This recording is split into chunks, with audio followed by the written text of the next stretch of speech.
line right there, Mr. Brewster. Jethro! You can start bringing them things out now. Oh, boy, I can't wait to get back to California. I ain't been warm clean through since we got here.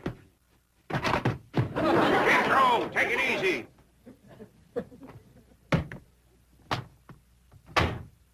We've been sleeping on a hard floor. It'd be awful nice to get in the warm bed for a change. I'll take it, Jethro. Jethro, I said take it easy. Granny ready? Yeah, she's just putting on her gaiters. I'll bring her right out. Well, I hope you'll come visit us in California. We'd be mighty glad to see you, especially Pearl. Her and Jethrine's coming to stay with us. Big overgrown. Let me get my shoe on, you big overgrown moose. You can put it on in the car, Granny. We's in a hurry. We can't leave until somebody finds Ellie Mae. Where is she? She took to the woods early this morning with those 2 timber wolves that she's let sleep under her bed. Yeah, I'll find her. By doggy, it's a good thing we're leaving. One more night and she'd be baying at the moon. Ellie Mae, Over here, Pa. you got them wolves with you? Oh, they won't pester you none. That no-biting promise goes for my pa, too. Hello there, Maggie. Howdy, honey. Mr. Brewster's waiting, and we got to pick up Pearl and Jethrine and drive clean to the airport. St. Pearl and Mr. Brewster are getting married? Well, no, not yet. Maybe never. But Pearl's satisfied.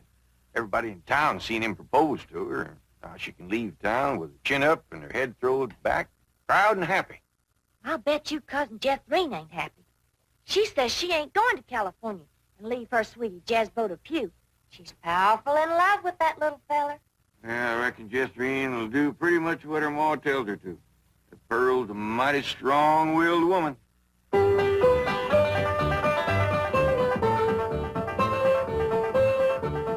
Jethrine's pretty near time for them to pick us up.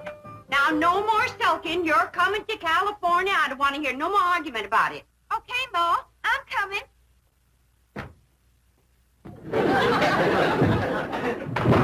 What in the world have you got there? The trunk, Ma. Well, I can see that, but what you got in it? Well, I got some clothes and some shoes and some food and some water. I forgot the water. Water, why?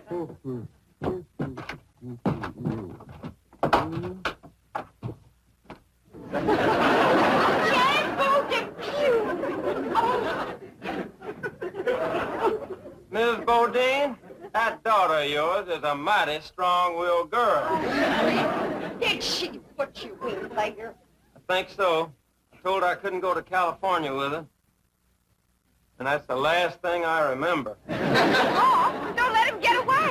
Jethrine, you put him down. This minute. What's the matter with you? Why, that poor boy could suffocate in that trunk without no air.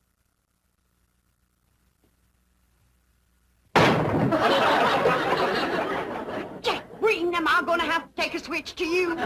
Jethrine, honey, like I told you, I can't just pick up and go. I got a big business going here. Couldn't you be a traveling salesman in California? Darling, it's taken me years to build up this territory. And this is my big selling season. Well, I can knock down $100 in the next 2 or 3 months. And a fella don't walk away from a gold mine like that. Talking sense, Jethrine. But Uncle Jed's a millionaire, and Cousin Ellis says they got plenty of room in that mansion. He could stay there with us. Jethrine, I got my pride. Well, I'd rather die than take charity from my sweetheart's kinfolk. Oh, well, sure, you can write to one another. Of course. And I'll be here when you get back. Oh, there they are. Now, Jethrine, you get ready to leave.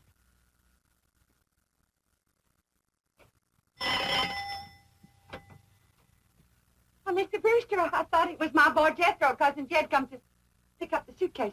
Well, no, I asked him to let me come for them. Well, you see, this may be my last chance to see you alone for a moment. Alone? You? Me? Us? Why would you? Well, first, I want to thank you for publicly breaking our engagement after I lost my head, as I did last night. Oh, shucks.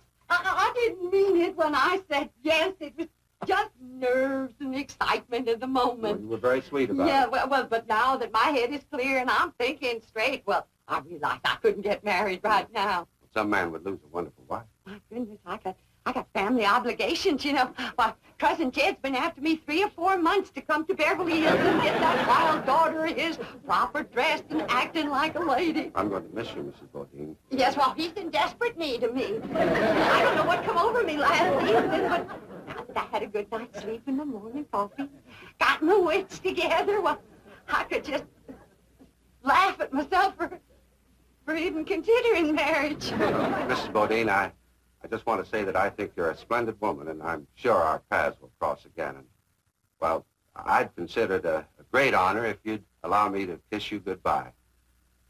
Kiss me. Well, I hardly think there'd be anything wrong with that. Hey, Miss Brewster, got a new hat, ain't Pearl? Oh, Ellie Mae, look, Jeff ain't in there saying goodbye to his sweetie, Jasbo Depew. So why don't you go in and say goodbye to him, too? Huh? All right, I ain't never met him. Jethrine, you're just gonna have to get it through your head. I cannot go to California, and that's that. Howdy. Hi, Cousin Ellie. This here's my sweetie, Jasbo Depew. Howdy, Jasbo. And a great big howdy to you.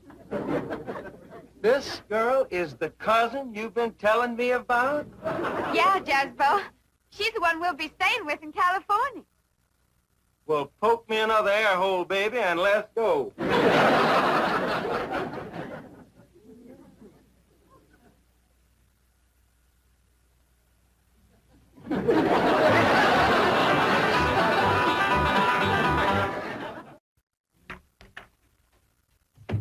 Oh, good morning, Chief. Morning.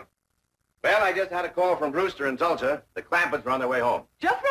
Oh, I mean the Clampetts. Yes, and they're bringing a cousin and her daughter along. That'll be 6 of them. I think I'd better order an extra limousine. Chief, if I may suggest, the personal touch is very important to these people, and they are the bank's largest depositors. I would be happy to volunteer my car and myself. I can take at least half the load. Jethro. And the luggage. See, Chief, I have bucket seats, and Jethro is quite a bucketful.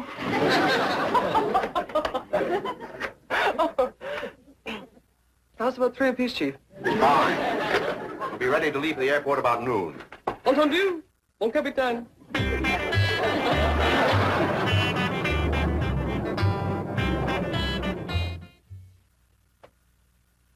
Time to leave for the airport, Miss Hathaway. Right.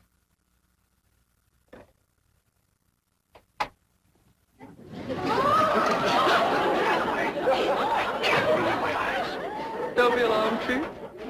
This is just for the Clampetts. I have no intention of disrupting office discipline with my seductive appearance. What a remarkable change. 3 hours in the beauty salon. Tell me, are you busy tonight?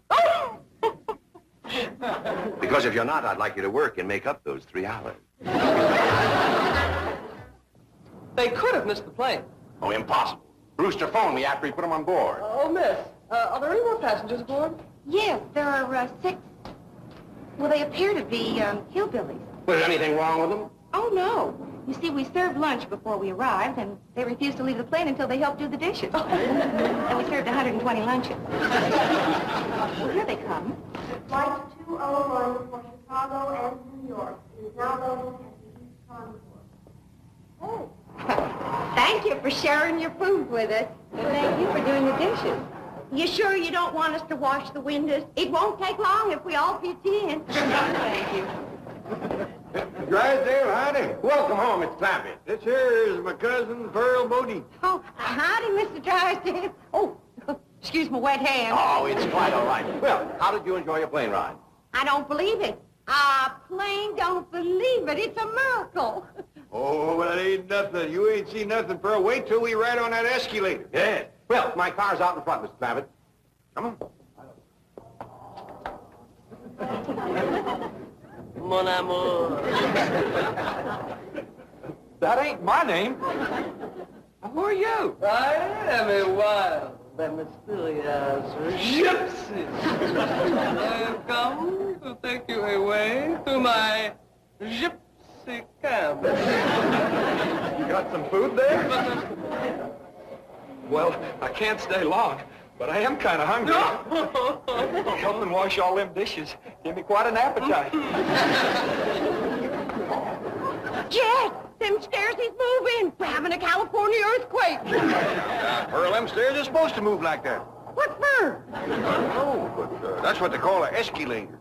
Only thing is, last time we was here, they was moving the other way. Well, come on. Well, we ain't gonna get on them crazy stairs. Oh, come on, Pearl. Once you're on there, you like it. Welcome home, Allie Mae. Howdy, Mr. Drysdale. Welcome home, Granny. Thank you. Well, where's Jeth Reed? Last I saw of her, she was still eating.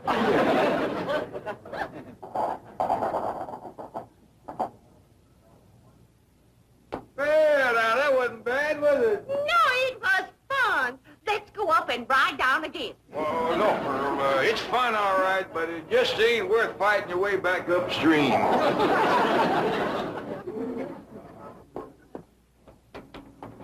Jed, this place is haunted. A ghost just went through that door. That ain't no ghost, Pearl. That's what they call, electric eye. They got 'em all over out here.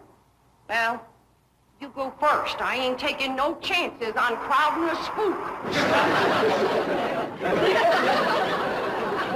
Come on, Benny. I can get on that phone, Benny.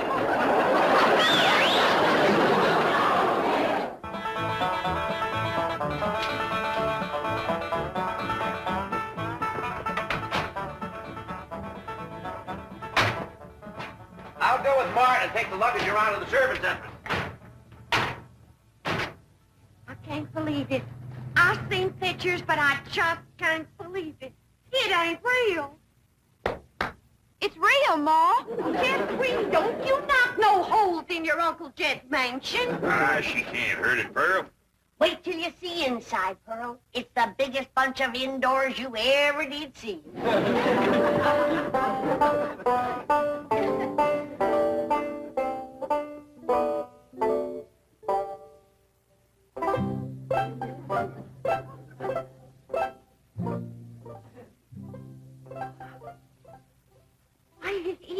It's a palace. There just ain't no other word for it. It's a dazzling palace. How do you get it started, Uncle Jed? Get what started? These here stairs. Ain't they like the ones at the airport? Oh, you gotta climb those yourself. Come on, Jeffrey. I'll show you outside. Granny, how do you ever wash that thing? Ain't washed it yet, Pearl. Oh, well, don't you worry. I'll do it. Pearl, now this here is what they call the drawing room. Drawing? Wait till you see this piano. The whole thing is hand-painted. Yeah, Pearl. Ain't that just about the prettiest piano you ever did see? It's got pictures on it.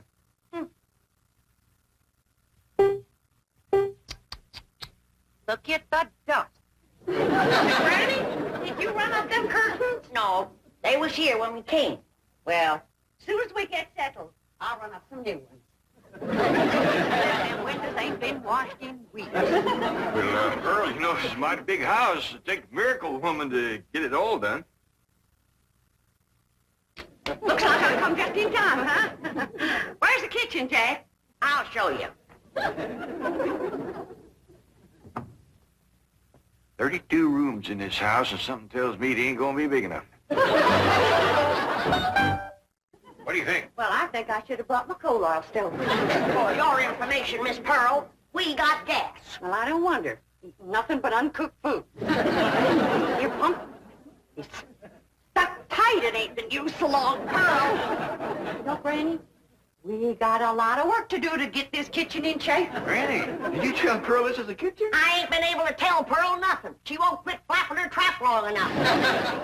Pearl, come on. This here is the kitchen. That there is what they call a pantry. My stars and God. But a person could feed an army in here. Well, the way those two young'uns of yours eat, that's just what you'll have to do. Pearl, look at this stove here. All you have to do to get fire is turn one of them little things right here without lighting no matches nor nothing. Now, look at here. This here lights this in here. This one lights this one, and this one lights this one here, and this one lights this one. What do you think of that, Pearl? I declare, I'm just speechless.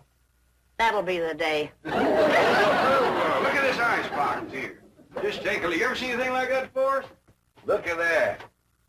Well, I don't like to mention it, kid, but somebody left the light a-burning in there. I reckon some people just don't care how they waste other people's money. The light comes on when you open the door. You don't say. He pert near didn't with you pounding your gums. Hey, Pearl, Jeffrey wants to know where's the suitcases, especially the big one with the sandwiches in it. But Jethro said he'd bring in the suitcases. Jethro? What happened to my boy? Where's Jethro? Well, the last time I seen him, a dark-haired gypsy woman was taking him away. A gypsy's got him. My baby's been carried off by the gypsy. Don't worry, Pearl. One meal and they'll carry him right back. He might have it a little bit mixed up. Besides, Jethro is big enough to take care of himself. Yeah, Mama's in here. Come on in. My baby, where you been? With the gypsy woman? We stopped to get something to eat. I told you one meal and they'd bring him back. You gypsy kidnapper.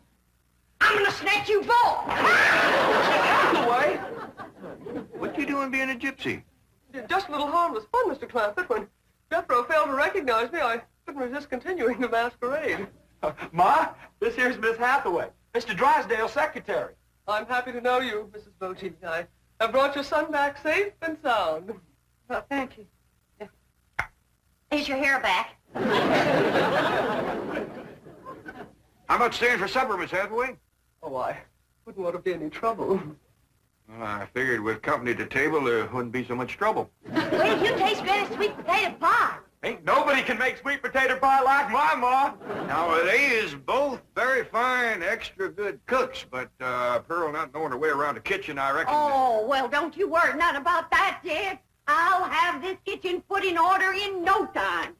It ain't out of order. Ellie, you get rid of the ants. I'll start the cooking. What I am? Start with your Aunt Pearl. Well, I like that. I'll bet you won't like what I'm going to say next. Girls, I got an idea. Now, Pearl, you know there ain't nothing more soothing and appetizing than a mess of piano playing and sweet singing before supper. But I figure a body can't be doing that and cooking at the same time. No, I don't think they hardly could, Jed. Right. Now, somebody will get Mr. Drysdale. We'll all sit around while supper's cooking and listen to the kind of music that has made the name of Bodine famous from Oxford to Eureka Spring.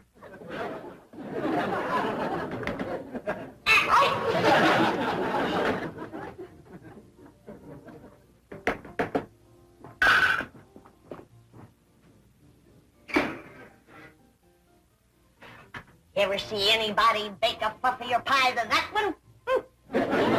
Some folks don't know that cake is fluffy and pies is juicy.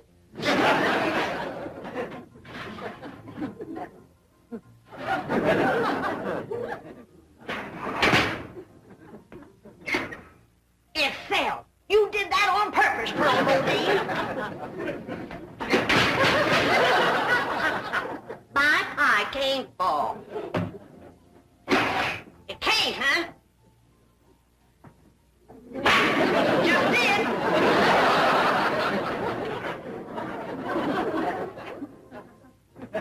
Granny! Pearl, I ain't never heard you play the piano any prettier than you're playing that right. You ain't playing the piano. You betcha I ain't.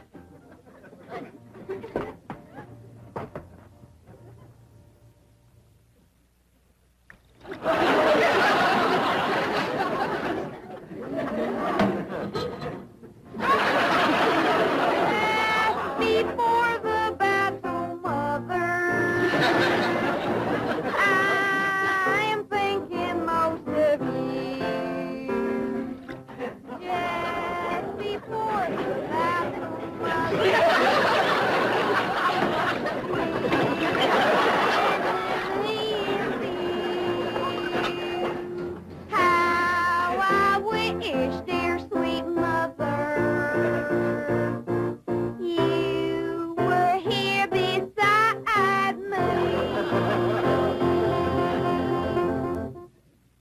same way, Jethrine. Drysdale, if I got enough money to take everybody out to a nice eating place... Mr. Clampett, with your money, you can buy the finest restaurant in Beverly Hills. Before the battle's over, that's just what I might have to do. Come on, everybody.